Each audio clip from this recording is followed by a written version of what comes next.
Hello दोस्तों, आपका मेरे चैनल मार्गदर्शन पे बहुत बहुत स्वागत है। दोस्तों, आज का विषय है कि रोज़ हम लोग जो घर में पूजा करते हैं।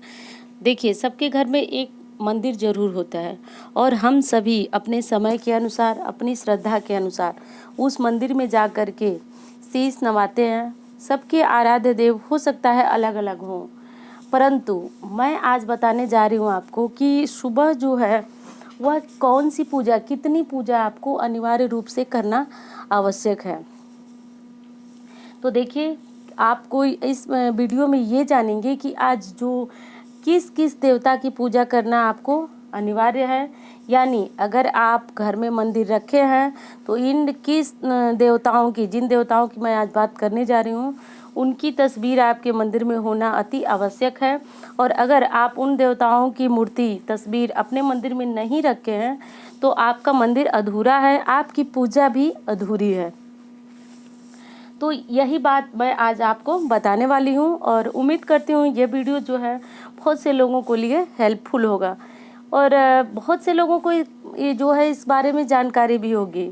लेकिन बहुत से लोग ऐसे भी होंगे जो प्रतिदिन पूजा तो करते हैं परंतु उनकी पूजा का उन्हें फल ही नहीं मिलता है और वो बेचैन रहते हैं कि आखिर हम जो ये इतनी पूजा पाठ वगैरह सब कुछ कर रहे हैं तो इसका फल क्यों नहीं हमें मिल रहा है। तो दोस्तों, सबसे ज़रूरी बात यह है कि जो भी कुछ ज़रूरी नियम है सुबह के पूजा में, वो करना आपको बहुत आवश्यक है। और अगर आप वह छोटा सा नियम, मतलब नियम का मतलब ऐसा बड़ा नियम नहीं है और कोई बहुत कठिन नियम नहीं है जिसे हम सभी पालन न कर पाएँ। हम सभी करते हैं, पर कुछ ऐसे लोग हैं जो इसकी जानकारी नहीं रखते हैं और वह ये इस पूजा से वंचित रह जाते हैं और वो अपने घर में मंदिर रहते हुए, प्रतिदिन पूजा पाठ करते हुए भी दुखी और परेशान रहते हैं। तो इसीलिए मैं बताने जा रही हूँ दोस्तों कि आज जो है आपको अपने घर के मंदिर जो में पूजा किस प्रकार करनी है और कितनी देर तक करनी है।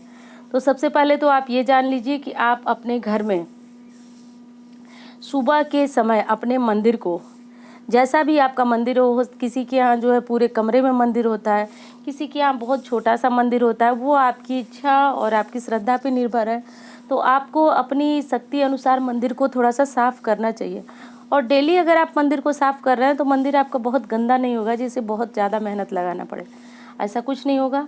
और सबसे पहले आपको क्या करना है कि मंदिर के जो भी बर्तन हो, जैसे मंदिर की जो प्लेट है जिसमें आप भोग लगाते हैं और छोटा सा लोटिया है जिसमें आप भगवान को जल अर्पित करते हैं, तो इस तरह की जो चीज़ें हैं, दिया हैं, तो वो चीज़ें आपको सबसे पहले मंदिर साफ़ करके वो चीज़ें निकाल करके और आपको धो लेना है।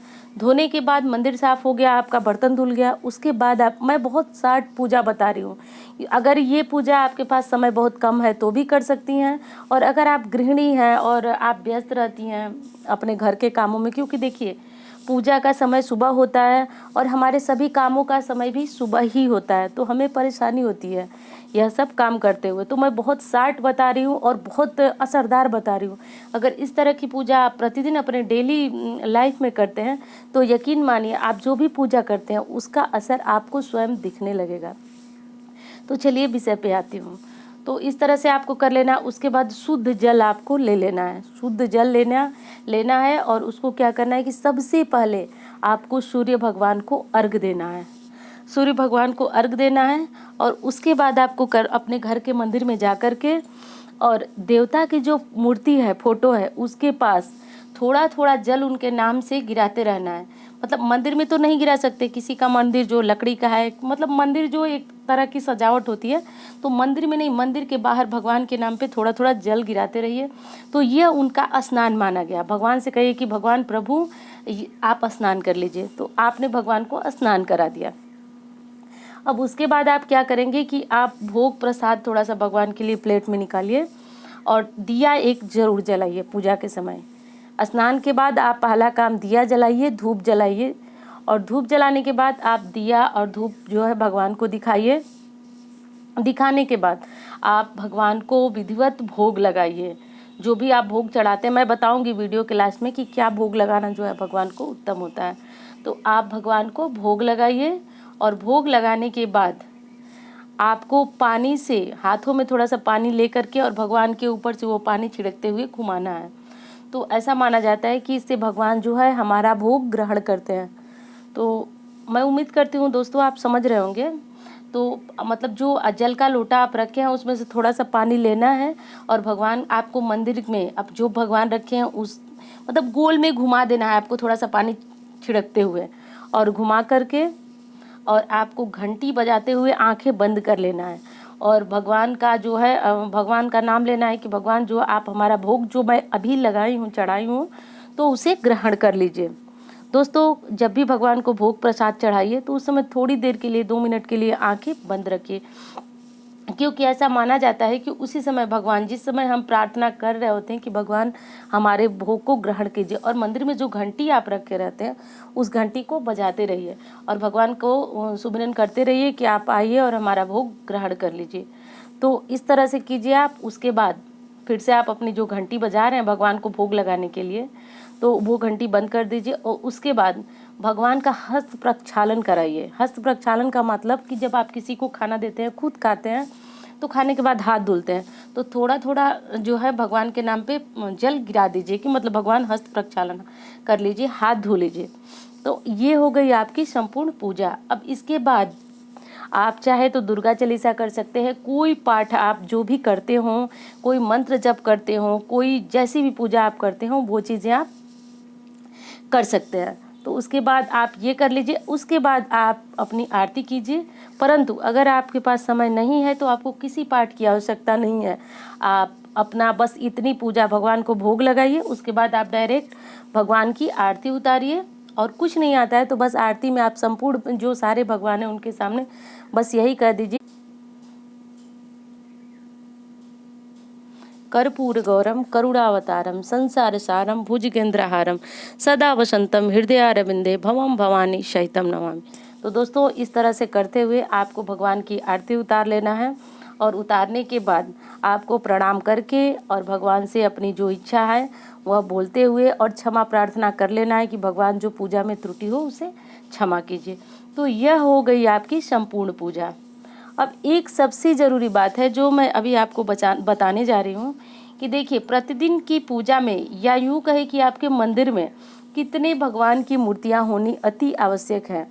और ये मूर्तियाँ अगर आप गौर कीजिए अपने मंदिर में नहीं रखे हों तो तुरंत रख लीजिए, क्योंकि इन मूर्तियों के बिना आपकी पूजा संपूर्ण नहीं होती है।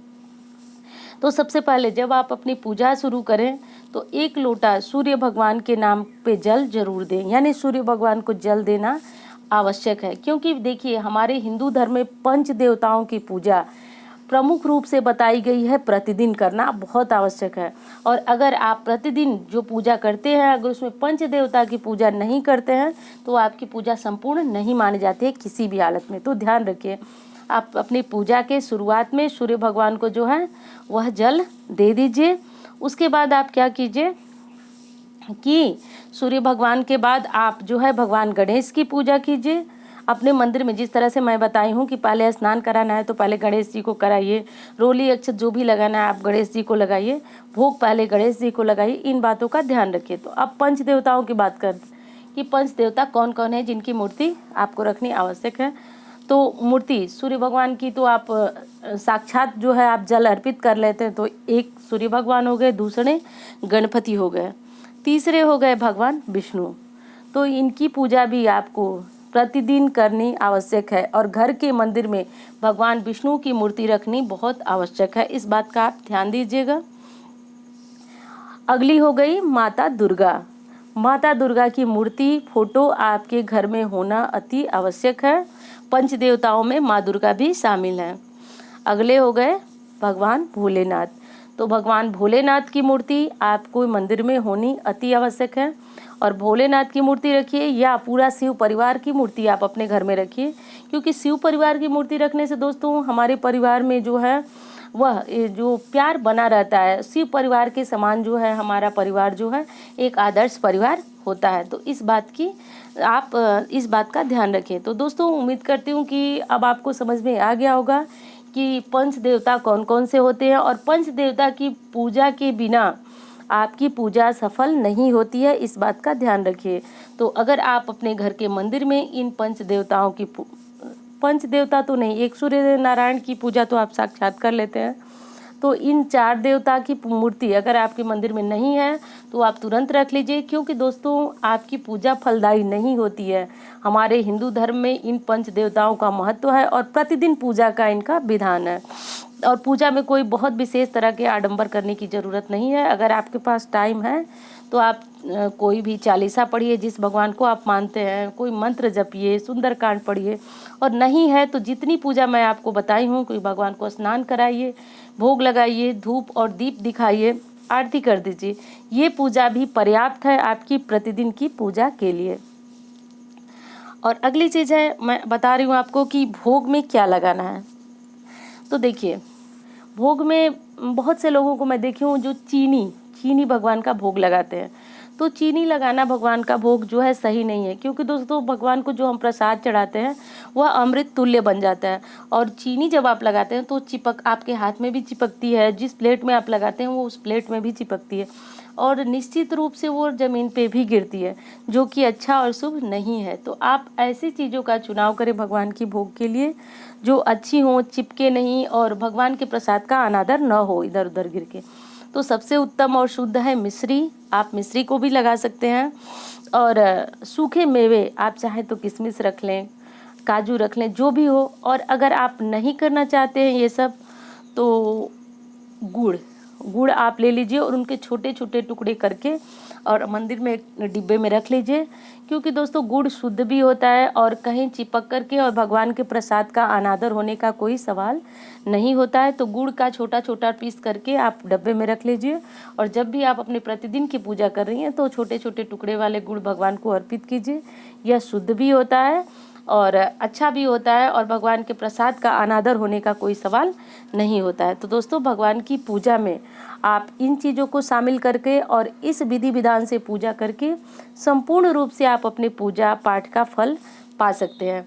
और अगर आप किसी विशेष कष्ट से जूझ रहे हैं तो कमेंट बॉक्स में लिखिए, मैं बता दूंगी कि इन पूजा के बाद क्या चीज़ें पढ़ने से आपकी तकलीफ़ दूर हो जाएगी। यानी ये पूजा जो है वो सबके लिए बताई गई है, परंतु कुछ लोग हैं शारीरिक कष्ट से जूझ रहे हैं, कुछ लोग आर्थिक तकलीफ से जूझ रहे हैं, कुछ लोग मानसिक तकलीफ से जूझ रहे हैं, मतलब अनेक तरह की चीज़ें हैं। तो ये पूजा तो सबके लिए है, परंतु अगर आप किसी विशेष कार्य की सफलता चाहते हैं तो इस पूजा के साथ साथ क्या पाठ करना है, क्या जप करना है।